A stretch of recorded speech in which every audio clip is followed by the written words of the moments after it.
Hi, I'm Matt. I'm working with Nancy Canlisher. Our question today is, as we go around in the world, how do we actually select the visual information that allows us to make critical social judgments? Who is there? Where are they? What are they thinking? Etc. Today, we're going to focus specifically on how we use eye movements to guide our high-resolution phobia to specific faces in the environment to acquire this social information in the real world.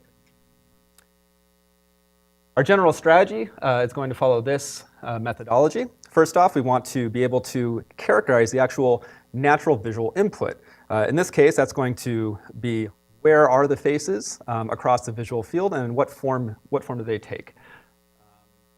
When I say visual field, of course, that corresponds directly also to the retina. Second, where do people actually fixate in the real world? What faces do they actually choose to look at?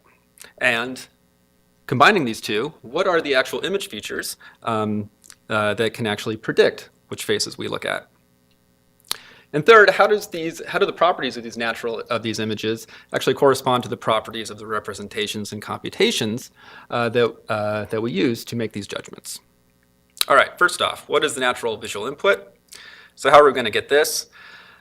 We've been developing for a while a framework that allows us to take high-resolution video of the visual world out in front of us, as well as a mobile eye tracker, which allows us to also see where people are fixating during natural behavior. And so we have people just go around with no real specific task in mind, just saying act as natural as possible.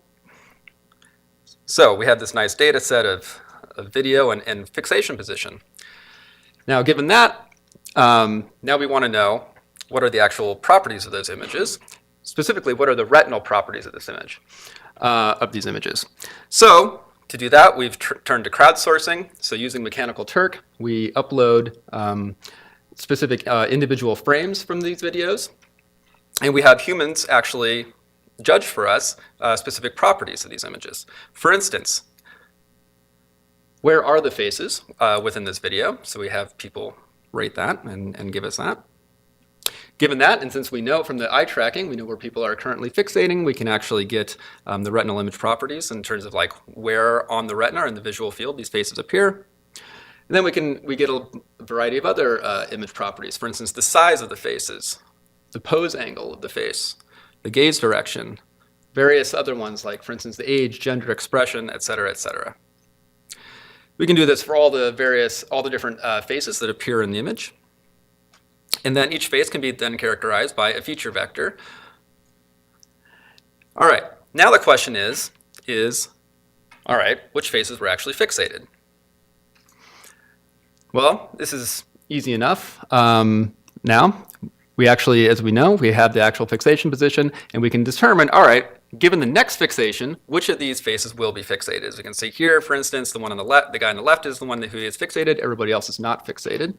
And we can then ask, what are the actual image properties from these feature vectors that can best predict the fixation patterns? All right. Now, the final question that we're looking at is how do the image properties that determine our fixation patterns actually correspond to the representations and computations that the brain is using to make these decisions? And one of the specific examples that we can look at, for instance, are we know that the representation computations for face recognition are tuned to specific feature dimensions and ranges within those feature dimensions. So, for instance, for size, we know that faces are face recognition is relatively invariant across some range of sizes. And now we want to ask, how does that relate to the actual range of sizes, retinal image sizes of faces that actually appear on our retina? And so here is actually a histogram of the range of sizes that we get from our videos of faces. And we can correspond this to, for instance, behavioral data showing across what range of sizes people are somewhat invariant in their holistic processing of faces. This is from a recent paper by Eleanor McCone. As we can see, we can ask then, how do these two correspond to each other? And that's it. Thank you very much.